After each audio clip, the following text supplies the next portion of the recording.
Guys, welcome back to the channel, and today I'm going to show you how to make payments on a Chime credit builder card. Let's get straight into the video. The first step is to log into your Chime account. So you just want to open the Chime mobile app on your mobile device, and then just enter your login credentials to sign into your account.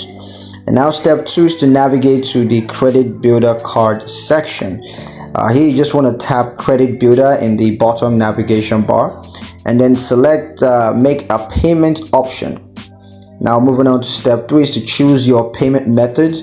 So here you just want to choose a payment source, such as your Chime spending account, or you could have an external bank account linked to that, and then just enter the payment amount that you want to make, and that will take you to step 4, which is to confirm your payments. So verify your payment details, including the payment amount and the source, and then confirm your payments to complete the transaction. And yeah, that's pretty much it on how to make payments on a Chime credit builder card. I hope you guys liked the video. If you found it useful enough, if you did, like the video, comment down below, let me know what you thought. Share the video with your friends and subscribe to the channel if you haven't done so already, and I will see you guys in the next one. Peace.